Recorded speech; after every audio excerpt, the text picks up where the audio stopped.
いつもお母さんありがとう。歌の歌はキラキラ Hey, Marilyn, I think we should all get in the spirit of this little holiday that started up because of the death of a mother. Could she make some sulky space for me too?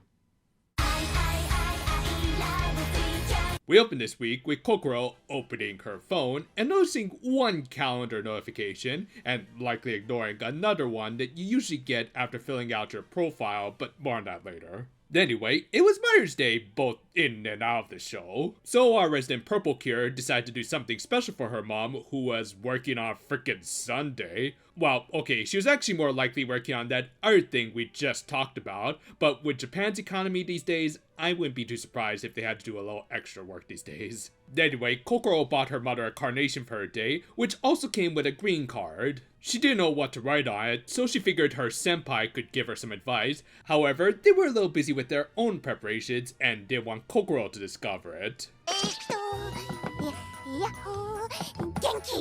Okay, Kokoro, this is the part where you slowly close that door, back away, take out your phone, and then dial 911. But yeah, if you're wondering why the animation here was so buttery smooth, a lot of the credit likely goes to the animation director Mikio Fujiwara, whom we have mentioned at least a few times on this channel, specifically with the Go Princess reviews, and an episode of Healing Good, and yes, this is from an episode of Precure, believe it or not. But yeah, he's a fairly experienced and notable animator for this and other franchises.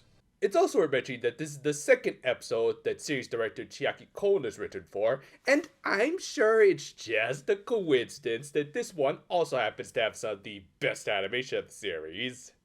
Anyway, after being moved away from the big twist of this episode, unless you've read Kokoro's profile, the Purple Cure asked her teammates for advice on what she should write on her card. いつもありがとう。はい、それは書きたいです。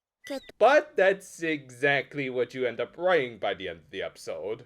I mean, to be fair, there was a little more to it than that, but still, hindsight's a funny thing, isn't it?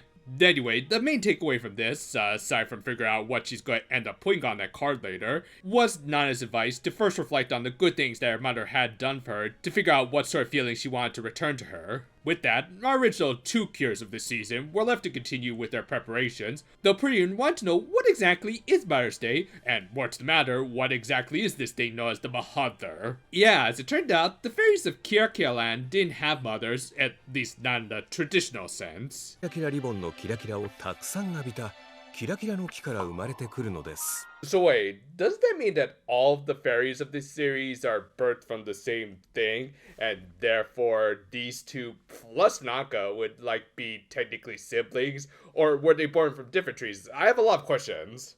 I mean, for one thing, Meryl did seem to have a negative reaction to this story, even though it does technically give her a closer tie to Prune, or is it because it is too close of a comfort for her? Yeah, I'm not gonna lie, I think of anything this episode, I'm gonna remember this stuff the most because I do try to account for all of the lore, as stuff like this could make or break fantasy depending on its execution. Still, yeah, the Mother's Day stuff was wholesome as all hell. 今日のご飯何かな。ピーマンの肉詰めだよ。やったー。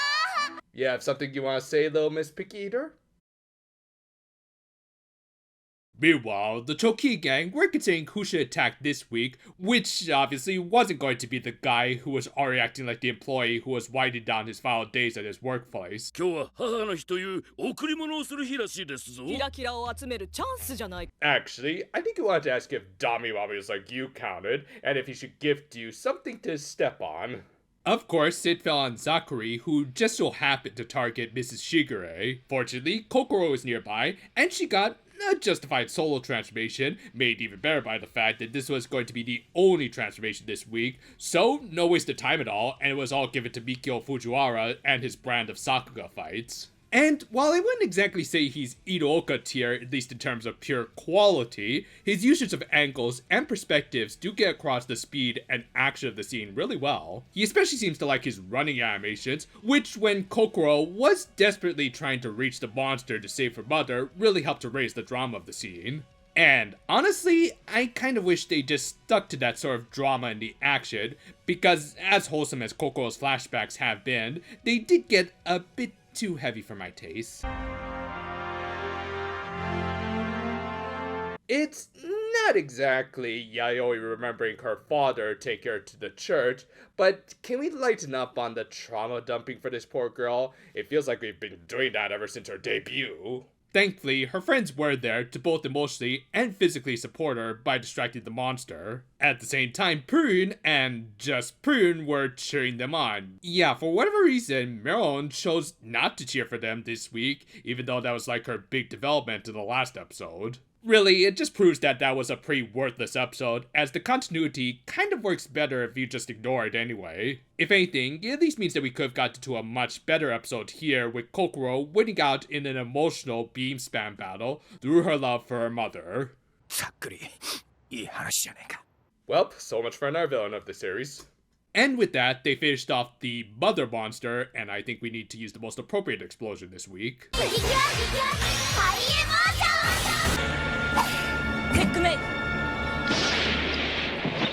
But yeah, as we said, Mrs. Shigure was likely doing some other preparations separate from her own day. お誕生日おめでとう。今日私 Siri, why didn't you tell me about this? Hey, don't show me that automatic notification. You think I'm actually gonna read that stuff? Yeah, Kokoro's birthday is officially listed as May 11th, which was Mother's Day this year, though it's not always, as it's supposed to be the second Sunday in May. FYI, going by her age, and if she were born in 2012, then Mother's Day would have been May 13th, which, yeah, a bit of a pity didn't work out, as that would have actually made this flashback even more wholesome than it already is. But whatever, before Kokoro gave her gift, she got gifts from everyone else, which of course included all of the product placements, which were appropriate, for the most part. お誕生日おめでとう。ありがとう。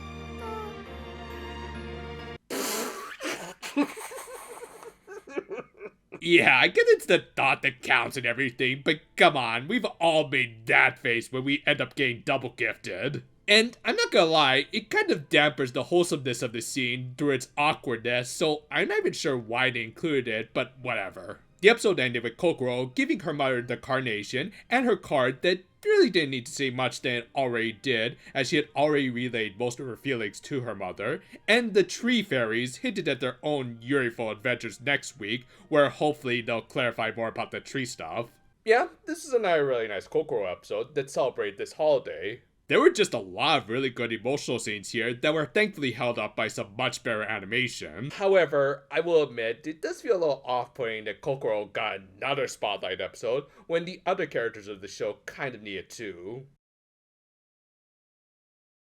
Unlike Chiaki Kon's last episode, this week seemed to play a little more to her strengths, in that she does seem to understand emotional build-up more than anything. Thus, it actually helped that a good chunk of this episode was actually just a really long fight scene, as it meant less jumping around in terms of the story, and needing to establish different settings and plot points. It resulted in a much more straightforward story about Kokoro reaffirming her love for her mother that didn't feel like things were just happening so that we could just move on to the next part of the plot. Her emotional story beats got across well, and we got a pretty great fight this week, so yeah, no real issues with this episode on its own. That said, yeah, it is starting to feel like they are just kind of trauma dumping on this poor Purple, which, on top of feeling a little melodramatic, has also left her teammates hanging, mostly Uta. This will especially be problematic, as the next few episodes seem like they're going to focus more on the fairies, especially now that they're building up their lore and everything. Hopefully, they'll get a little focus soon, and this will be Kokoro's last spotlight episode for a while, because overall, it was still a really good high point to end on, for now at least.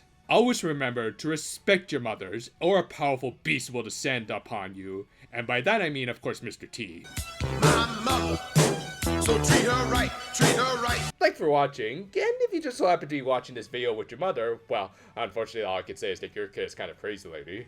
As always, we've got other stuff coming out over the next few days, which hopefully will entertain one of y'all. Look forward to Princessia tomorrow, and until then though, for now my friends, and you know, since I do live in Hawaii and everything, maybe I should actually get my mother a full-on lei and,